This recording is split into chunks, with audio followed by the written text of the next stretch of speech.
안녕하세요, 포레이커입니다. 마낭 도착 3일째는 부근의 사이드 트랙인 아이스레이크를 갑니다. 사실 산에 오기 전까지 이곳에 뭐가 있고 어디를 갈 것이며 어디를 볼 것이다 등등 여러가지 산행기들을 한 번씩 읽어보고 왔지만 산에 오고 나서는 컨디션을 봐가며 상황에 맞게 움직이게 되었습니다. 마낭에 오면 고소적응차 대부분은 아이스레이크를 들려가는데 이곳이 해발 4,600m에 이르기 때문입니다. 저도 아이스레이크를 갔을 때 아침 9시에 출발해서 왕복 8시간이 넘게 걸렸습니다. 마낭에서 출발해서 브라카 가는 길에 초등학교입니다. 지금은 겨울방학 기간이라 아이들이 없어서 삭막해 보입니다.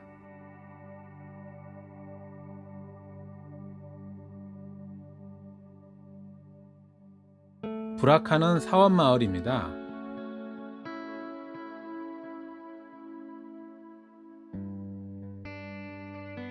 이 마을의 중간을 통과해서 올라가게 되는데 겨울철이라 그런지 거의 인적이 없습니다.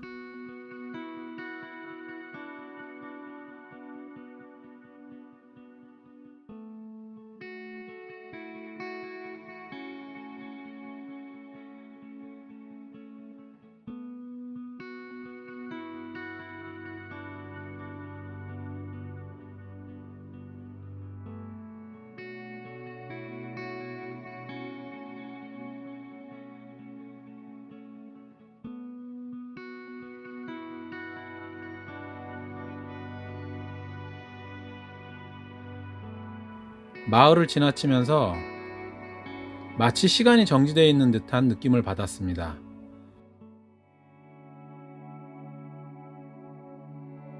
지금은 동토의 계절이라 쇠락해 보이지만 봄이 되면 이 마을도 활기가 차 있을까 궁금해집니다. 꼭 봄에 한번 와봐야겠습니다.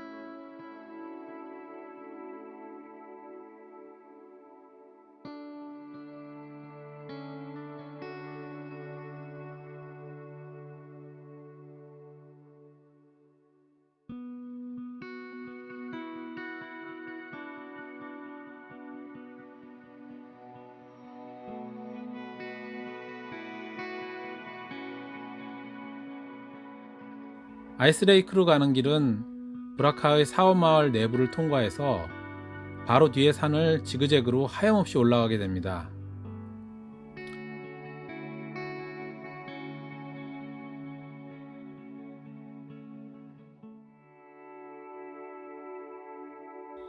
해발 3,300m에서 거의 표고차 1,000m 가까이 올라가기 때문에 보통 중간에 티하우스에서 많이들 포기한다고 합니다.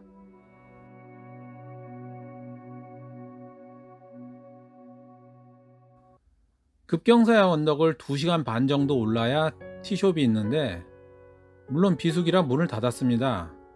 티숍에 올라가면 심한 언덕길로 허벅지 근육통이 올라올 정도입니다.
오르고 있는 도중에 날씨가 나빠져서 아이스레이크에 도착했을 무렵에는 몸을 가누지 못하는 강풍으로 포터와 둘이서 초르텐 뒤에 숨어서 바람을 피하면서 떨었습니다. 바람이 심하게 불자 영하 15도 미만으로 급격히 떨어져서 사진만 찍고 바로 하산을 했습니다.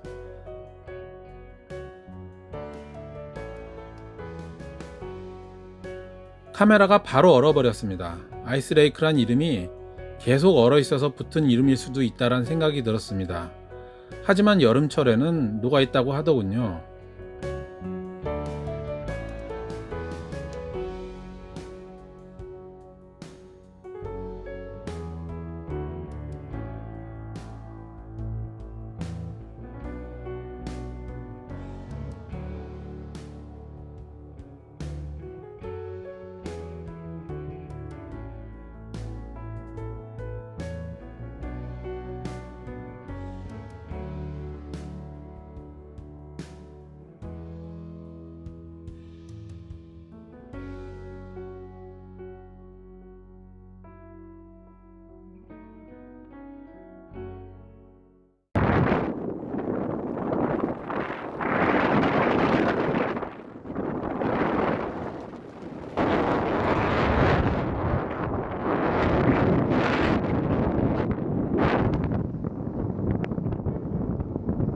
다음날 밀레르바 케이브로 올라가면서 찍은 아이스레이크로 가는 산의 모습입니다. 보이는 산의 정상을 넘어가야 아이스레이크로 갈 수 있습니다. 표고차 1000m 이상을 하루에 양복하는 일은 대단하게 체력 소모가 심해서 마낭으로 돌아올 무렵에는 다리가 풀렸습니다. 그 전날 체코팀이 아이스레이크에 다녀왔는데 아침에 나갈 때의 모습과 저녁에 들어갈 때의 모습이 달랐습니다. 매우 피곤한 표정으로 로지에 들어왔습니다. 짧은 영어로 얘기를 나누니 자기네는 8시간이 걸렸다고 했습니다.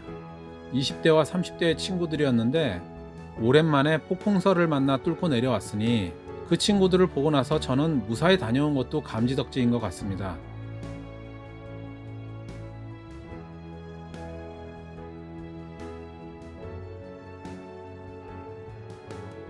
아이스레이크를 다녀온 후 다이닝룸에서 차를 한잔하고 밖으로 나와서 기다리고 있으니 마침내 기다리던 선배팀이 마낭에 들어섰습니다.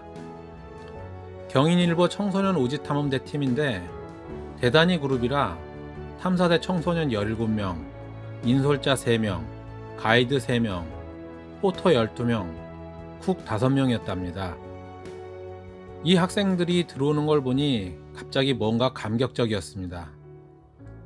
여기서 만난 선배는 같이 산행을 한 지 5, 6년이 넘어서 이런 곳에서 만나니 더욱 반가웠습니다. 팀 선배와 저는 20년 이상 같이 산행을 했고 제게 산에 대한 길을 열어주고 끌어주며 앞서 있었던 산에서 제가 제일 존경하는 선배입니다. 저와는 대날리 등반도 같이 했었습니다. 틸리초 레이크로 가는 길이나 시간이 비슷하니 2일 후에 같이 틸리초로 가자는 약속을 하고 로지로 돌아왔습니다. 학생들 구성이 중학교 1학년부터 예비대학생까지란 말을 듣고 이곳을 보내준 부모님들이 참 대단하다란 생각을 안 할 수가 없었습니다. 거기다가 이 팀의 리더들을 부모님들이 그만큼 신뢰하고 있다는 생각도 들었습니다. 1월 7일이 되었습니다. 일주일이란 시간이 흐르고 그동안 걸었던 거리나 전날 아이스레이크를 오르면서 맛본 해발 4600m의 내 컨디션이 이제 무리만 하지 않으면 틸리초나 소롱패스를 넘는 것이 문제가 없을 거라는 판단이 들었습니다. 선배의 팀은 제가 전날 추천한 콩코르 뷰포인트로 향하고 저는 또 다른 사이드 트랙인 밀레르바 케이브를 가기로 했습니다. 밀레르바 케이브는 옛날에 밀레르바라는 수도자께서 이곳에서 수도를 해서 깨달음을 얻은 곳이라고 들었습니다. 이곳은 티베트 불교의 성지입니다. 맵스미로 지도를 살펴보니 전날보단 고도를 급하게 오르진 않지만 거리가 사뭇되는 것 같았습니다. 밀레르바 케이브는 브랍카 들어오기 전에 다리에 입구 간판이 있습니다. 하지만 전날 눈이 내려 다리를 건너자마자 아무런 표식이 보이질 않고 지도를 살펴보며 앞에 보이는 사면의 왼쪽을 거슬러 올라가면 되겠다라는 생각으로 초지를 건너갔습니다. 하지만 막상 산 밑에 도착해서 보니 숨어있는 소록길을 찾을 수가 없었습니다. 더구나 전날 내린 눈 때문에 바닥에 사람이 지나다니는 흔적이 보이지 않았고, 그래서 눈앞에 길을 못 보고 왼쪽 사면을 지도로만 보고 직등을 하는 바람에 길도 나 있지 않은 너덜 사면을 기어 올라갔습니다. 20분 정도를 헉헉대면서 올라 겨우 길과 만났는데, 나중에 내려오면서 보니 바로 앞에 길이 있었는데 못 보고 지나쳤던 것이었습니다. 물론 포터도 이곳에 간 적이 없어서 제가 가진 스마트폰의 맵스미 지도를 의지해서 갔습니다. 맵스미 어플로 미리 루트를 포인트를 찍으면 연결해주는 라인이 굉장히 정확합니다. 길은 거의 소나무로 이루어진 숲의 소로이며 큰 경사가 없는 일반 등산로와 같습니다. 문제는 꽤 먼 거리를 갑니다. 마낭에서 4.8km, 다리를 건너서 3.5km 정도입니다. 그러나 일반 산행지에서는 그다지 먼 거리가 아니었지만 이곳은 해발 4,000m 가까이 되는 곳이라 꽤 시간이 오래 걸렸습니다. 신설도 내린 데다가 초행이라 시간이 더디고 3시간이 넘게 걸렸습니다. 가도 가도 끝이 안 보이는 느낌이었습니다.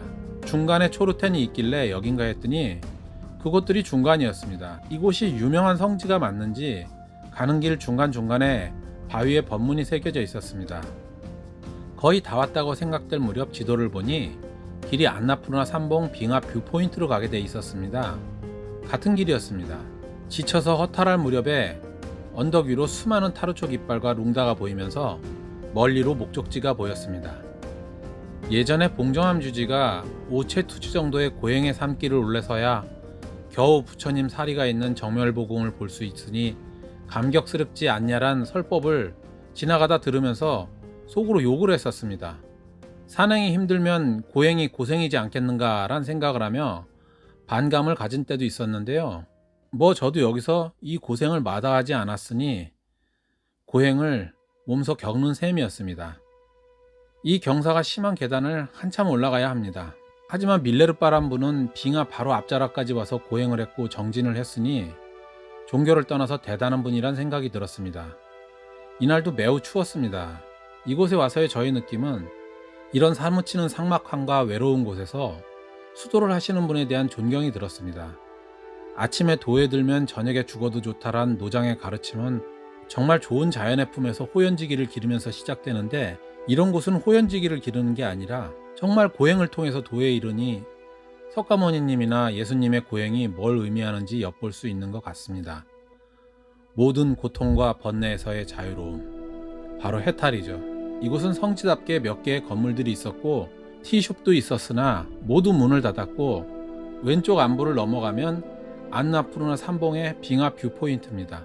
빙하 바로 앞입니다. 500m 거리인데 밀레르바 동굴에서 합장 한번 하고 기념사진 찍고 돌아섰습니다.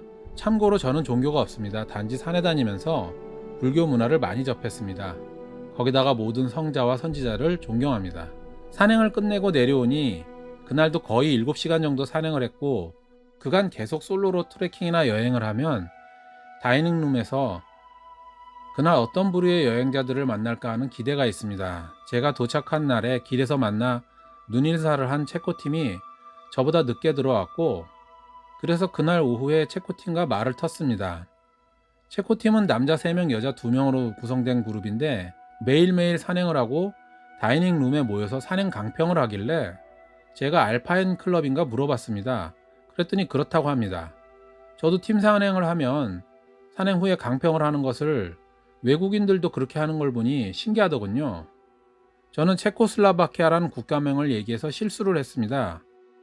여자분 중에 한 명이 체코와 슬로바키아로 분리된 게 94년에 분리됐다라는 말을 하면서 한국 분들은 대부분 그렇게 알아요 라는 걸 전달해주면 놀랍게도 한국어로 얘기를 하는 것이었습니다. 얘기를 나눠보니 한국어를 한류로 인해 배우게 된 거랍니다. 뭔가 묘하고 놀랐습니다. 90년대에는 외국에 배낭여행 가거나 등반을 가서 한국에서 왔다고 하면 도대체 어디 있는 나라인가 라는 취급을 받다가 월드컵 이후에 겨우 한국이란 나라를 알아주는 것 같았는데, 드라마를 보고 한국어를 배웠다니 오래 살고 볼 일입니다. 이젠 방탄소년단이 우리나라 구국의 영웅입니다. 총 4일을 틸리초 호텔에서 지내면서 맛있는 음식과 좋은 산행으로 바깥에서의 근심 걱정이 모두 없어지게 돼서 이곳의 음식과 분위기 때문이라도 다음에 꼭 이곳을 와야겠다는 생각을 해봅니다. 저는 이 무렵 고소 적응이 다 되었다고 판단을 했으며 틸리초와 토록나루 오를 준비가 끝났습니다. 선배의 학생팀도 어차피 일정이 같기 때문에 같이 가자고 제의를 해서 자연스럽게 합류를 해서 같은 길을 가기로 했습니다.